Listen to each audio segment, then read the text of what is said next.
Last season, you gave me an analogy about providing the paint and the players painting their own masterpieces. How do you feel about this season's painting so far? That's a really good question. I think we've been able to provide a really great canvas and a lot of tools for the players, and I think they're fully equipped here going down the stretch where now it's just up to them to paint that picture. This is where the hopeful transition phase from coach to team, coach to player starts to really take form. And I'm starting to see it in our group, and honestly, like, there's no greater thrill in coaching than when it gets to the point where you can take your hands off the wheel a little bit and watch the players go. You know, if everybody can just take ownership here down the stretch, and, you know, I really believe we have the opportunity to accomplish something special. And it's not every year. And so I think when you recognize that as a coach or as a staff, that it's not every year you get something like this, then you feel more responsible to take advantage of the opportunity and really seize the moment.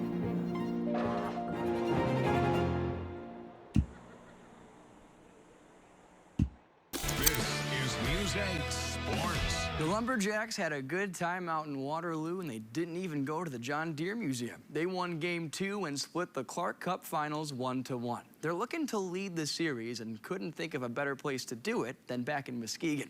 They've enjoyed their time at the Trinity Health Arena this postseason. The Lumberjacks have only lost one postseason game at home. On the year, they're 25-8 in regulation in front of their fans. It's going to be an atmosphere that's easy to feed off of. The Jacks have never won a Clark Cup in their history, meaning fans will be rowdy come Friday. They are in a pretty good spot in a rough environment, too. The team says being able to walk out of Waterloo with a win in hand has them feeling great ahead of 2 home games in this final series. Back over top here, okay? But now big-time heaviness by Bugsy, okay? And now Bauer returns home, so Galley knows he can go back to BF3 here in the side slot, okay? But again, just being heavy here, okay? You know they're taking away walls, okay? But we stay in the fight until we win, okay? And we do so here. That's a one-on-one. I really think for our team, it's just focusing, inward. I think when we let all the external forces kind of get involved in the game, that's when, we're not at our best. And knowing that as long as we're on our game and we bring our best, that we're not going to be touched by many. Coaches throughout, in the season, they were always trying us, to prepare for these games, and they tried to give us their knowledge. They prepared us, and it's on us, how we're gonna play. They did their best job, and now it's our time to show up for every player. I think just focusing on us and what we got to do and making adjustments that are necessary this week in practice, and at the end of the day on Friday, it's just whoever wants it more. So preparation-wise, I think, it was just all the basic stuff that we've been working on all season long, and just getting them to a final level to compete against Waterloo. So all focus is on Game 3 now. So, yeah. This is Game 3 of the Clark Cup Final on tap. A tied-up series, 1-1 in the best-of-5 series. The Lumberjacks, they took a game in Waterloo, and Paul, they're looking to take another game here on home ice. With the Lumberjacks, here comes Galenic. Almost too many on the ice for Waterloo. Galenic, the offensive zone, curls up the far side, now back in the corner, pops out in front. Vaslav Nestrasil continues his hot play. It's 1-0 Muskegon.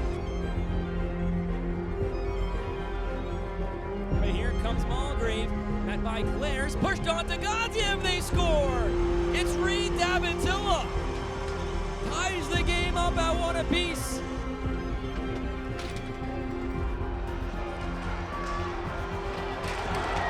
Back in. Casey with 11:40 to go. Taken away. Rapkin, he scores! Ivan Rapkin, the double OT winner! Ivan Rapkin gets his stick on it and puts it into the back of the net, and we have a 2-1 series lead, and that sets up for unbelievable tomorrow night at home. The Muskegon Lumberjacks can win the Clark Cup on their home ice. Unbelievable stuff.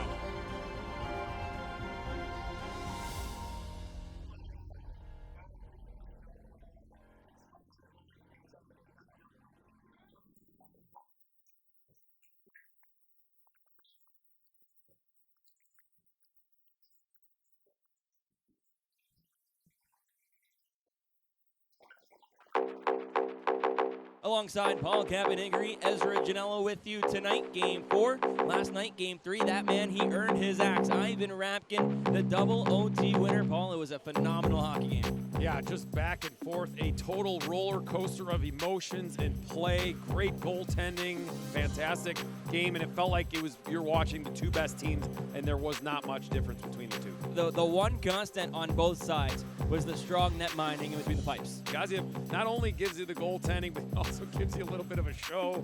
You love seeing that from a goalie. As long as he's not getting a penalty or anything. Oh, yeah.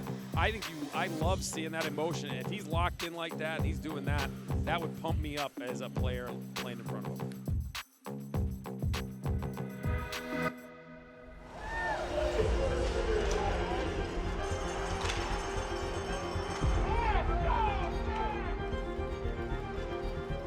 That by Stewart, goes down Hawkins. Far side, Houston fired and scored!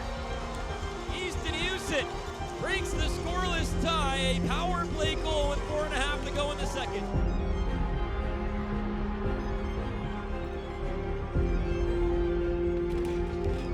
He goes ahead for Deering, the offensive zone, fired, he scores! 2-0 Hawks, 5:27 to go.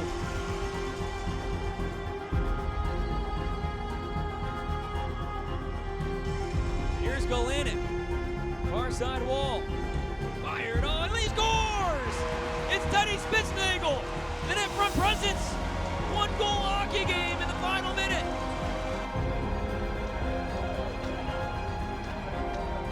By Deering, 6 seconds left, Deering on his knees on top of it, he doesn't want to move, 2 seconds left, Bayo fires and scores! Xavier Bayo at the buzzer, tie game! Tie game! We're going to overtime. Wow. Don't go anywhere. We're coming back for the intermission report. The Jacks are alive. Up to the blue line, turns and fires. He scores. Game over. We're going to game 5. 18-28 to go in overtime. Jete calls game. We've done it all year long. We've been in tough situations, and you know, there's just no doubt. You know, there's no doubt in this group. You know, Coach says all the time that, you know, we can't have hope. We gotta have belief. You know, at the end of the day, if you don't have a family in that room, you're not gonna have success in this league. So, love all the guys who you go to war with, and be grateful for it every time you can. This is News 8 Sports. On the ice, it's only fitting the Clark Cup Finals will go the distance, because this series between Muskegon and Waterloo has been really too good to end too early. The drama's off the charts, and it's reached epic heights last night in Game 4. Down 2 goals with just 1:05 remaining. Teddy Spitznagel cuts the lead at 2-1, gives him some life, and then with less than a second left in this game, 0.01 to be exact, Xavier Voyu, the desperation flick, ties it up. This game goes to overtime, and then Chase Jete scores the game winner for the Waterloo. So they win the game 3-2, and now the series goes to the 5th and deciding game in Waterloo on Tuesday. I don't think I have to worry. You know, we've got an incredible leadership group who, I mean, I think the vibe in the locker room is disappointed because of how hard we fought, and it would have been an amazing comeback story, but ultimately our goal is to win a championship, and wherever we got to do it, they've fought through adversity all year, and they're looking at it as an opportunity. We've been a great team on the road, and you know, we got to do it one more time. It was an exciting game of hockey back on Saturday in Muskegon at Trinity Health Arena. It promises to be an exciting game of hockey tonight in Waterloo here at Young Arena.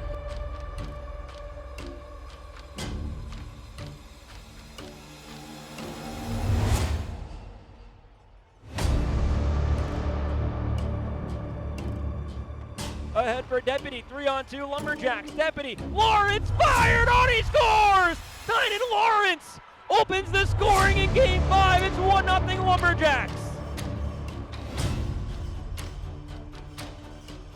Here's Stefanik, who'll lead the rush out of the zone. Kicks out far side, Christ. The offensive end, fired, he scores!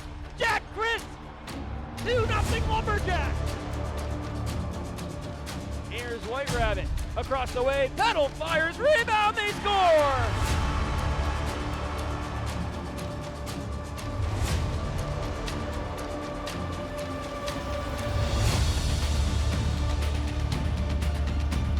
Off behind the net, popped out in front, fired, they score! Here's Chase Stefanik, back in, fired on, rebound, loose, Christie scores!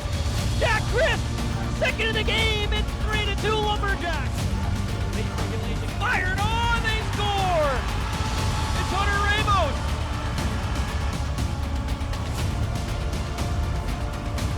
Jack Christ, the offensive zone, drops off for Galenic, gets it back, side of the net, poked off his stick, fires and scores!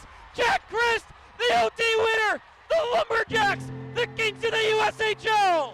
And the Lumberjacks win their first Clark Cup championship in franchise history. You know, I did a lot of work mentally just to make sure that I'd be able to lead this group, and you know, I think it paid big dividends for me as a person, you know, on and off the ice. You know, just trying to enjoy, you know, all the time I get with these guys and soaking in, because you know, it's obviously coming to a close here pretty quick.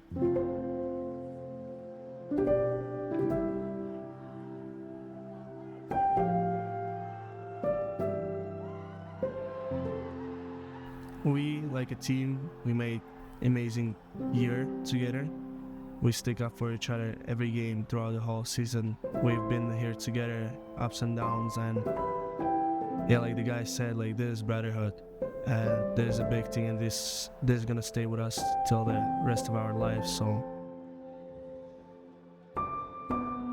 we've created that bond together. Like this year was a bond, last year different one, and we're really, really tight. And to be able to go to the war, like he said, has been really, really fun, and the results are there. So